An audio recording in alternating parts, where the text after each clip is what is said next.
Have you ever watched your child in pain and felt completely helpless? Like your heart is breaking just right alongside theirs, and all you want to do is make it stop? I was there just recently with my own daughter, and today I want to talk to you about that moment when your child is hurting and when you're faced with a choice, trying to fix it or be with them in the hard stuff. This is not a perfect parenting episode. It's a real one though. Let's talk about what it actually means to hold space for our kids when they are in pain. Welcome back to the Doula Johanna Podcast. In today's episode, I want to share something personal that happened with my daughter recently and what it taught me about being present when our kids are in pain. I am sure you've felt this before, that overwhelming urge to fix your child's hurt, to take it away and to make it stop. If the answer is yes, this episode is for you. One of my daughters is going through a hard time right now. Her best friend, her absolute favorite person at her school, is moving to another country in a few weeks. And my child is heartbroken, like truly devastated. I found out about how bad it was about 2 weeks ago. We were on the train together, one of those really rare one-on-one moments. She basically sat me down and gave me a whole presentation. She was prepared about how she wanted to switch schools, that she would like to leave the Montessori school and go to a regular elementary school in our neighborhood. And I was like, wait, what?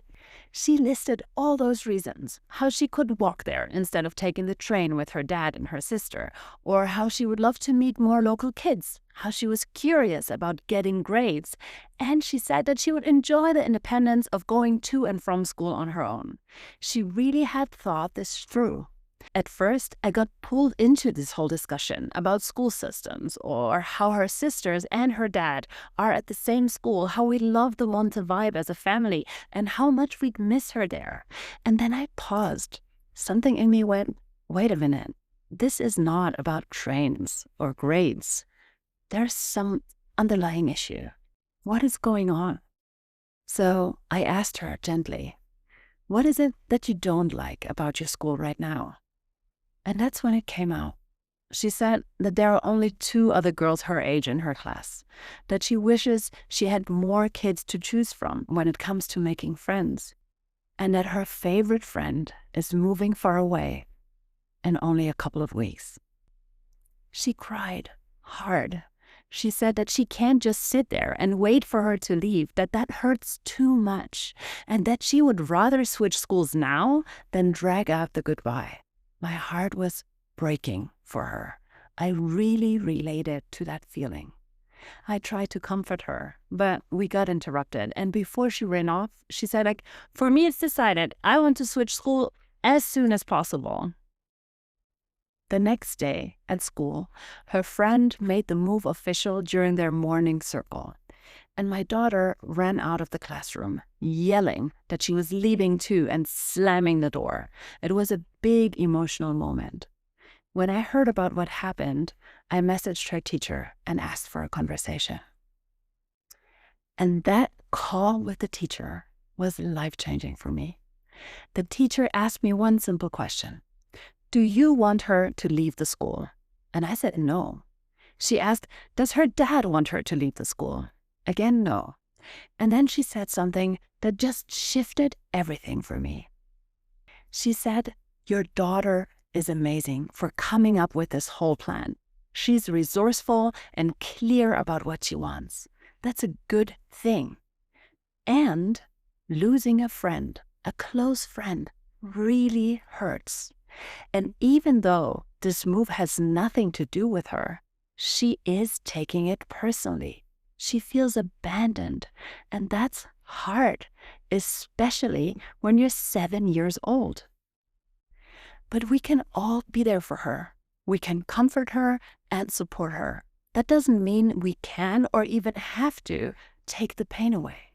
And it definitely does not mean that we need to let her make a huge life decision in the middle of all this. Our task here is to be the grounded grown-up. Her last sentence was the one that really stuck with me. Wir müssen unseren Kindern ihr Schicksal zutrauen, which means we have to trust our children with their own fate. This teacher really helped me so much to change my perspective. I realized that I hadn't been able to be the grounded adult for my daughter in that moment. I just felt her pain so strongly, I got swept away in it. I wanted to fix it. I wanted to do something, change something so she wouldn't have to hurt. But being reminded that facing hard things with someone by your side who believes in you, that's everything. That's what actually builds resilience. Professionally, this is very clear to me. That's what I do as a doula all of the time. I sit with people in pain all the time during some of the most intense, life-changing moments. I don't try to fix it or take it away. I hold space. I believe in them. I stay present. I know that they can do hard things. So why is it so much harder for me to do this with my own kids? It's not the first time that I felt totally helpless when my child was hurting. When my children are in pain, physically or emotionally, I often fall apart.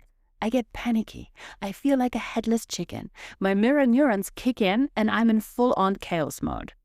So this teacher really gave me such a valuable lesson. She reminded me that I can be that calm, steady presence for my children too. That I don't have to make the pain go away. What I do need to do is stay with them through it and trust that they will find their way to the other side. Our children are strong, and even though we want to protect them from everything hard, we can't and we shouldn't. My wonderful friend Elise introduced me to the visible child approach some years ago. It's a parenting approach that's all about really seeing your child for who they are, trusting their inner compass, and not jumping into rescue mode when they have a hard emotion. When I told Elise the story, she told me, well, that was a very visible child of this teacher and of you to recognize your pain. Because it is hard to do. It is really hard when your child whom you love so much is in pain. It's hard to stay grounded. But I love how the founder of Visible Child always reminds parents our kids are allowed to have hard days. They are allowed to feel heartbreak and sadness and frustration. And those feelings don't mean that something is wrong. It doesn't mean we failed as parents. It doesn't mean we need to arrange their whole world to protect them from any source of discomfort. It's not about ignoring their pain or saying, life's hard, deal with it. It's about being the safe landing spot while they go through it. And here's something I think we often forget. When we try to immediately soothe, fix, or distract them, it's often because we are the ones who are in discomfort. We are uncomfortable. We cannot bear their sadness, their big emotions. When our kids struggle, we think it's our job to take the pain away. That is definitely the mode that I tend to get in when my children are hurting. But what if the real job is to let them move through it while knowing we're right here? Studies in emotional development show that kids build resilience not by being shielded from big feelings, but by having a trusted adult who stays calm and connected while they go through them. That's what co-regulation really is. And not, let me cheer you up so I don't have to feel your sadness. But I see you. This hurts. I'm here. And I know you can get through it. Being reminded of this visible child approach was exactly what I needed in that moment too. To feel grounded and reminded that her pain, my daughter's pain, was real, but also not permanent. That I can hold her and believe in her at the same time. That's what doulas do. That's what good friends do. And that's what we can do for our kids too.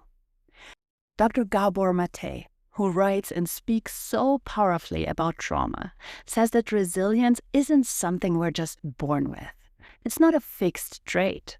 What decides whether something becomes a lasting trauma isn't just how painful or intense the event was. It's whether we had someone by our side, someone who saw us in that pain, who held us with empathy, who stayed with us while we moved through it. He calls this person an empathetic witness. That's exactly what I try to be in my work as a doula. I sit with women during those intense moments, and what makes the difference is never about having all the right answers, about having all those tricks to make the pain go away. It's about being with them fully, calmly, without judgment, letting those mothers know you are not alone in this. We can do hard things.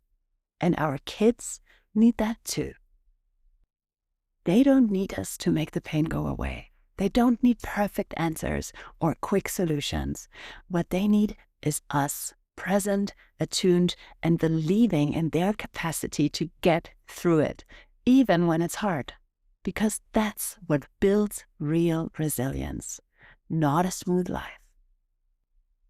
Not the absence of struggle, but knowing that when the storm comes, someone is right there, anchoring them through it. So I want to invite you to remember this with me the next time we feel powerless in the face of our children's pain. Let's stop trying to fix it all or rush them through the discomfort. Let's be brave enough to sit with them in it. And let's trust that that presence, our love, our calm, our belief in them might just be the most powerful thing we can offer. Let's be the empathetic witnesses in our children's lives. If this resonated with you, if it reminded you of a moment with your own child, I would love to hear from you. You can send me a message or tag me on Instagram at Doula Johanna. I always love reading your messages. And if you know someone who might need to hear this today, whose child is maybe struggling with something big, please share this episode with them. It only takes a second. Have a wonderful day. Take care and remember to be your own live doula.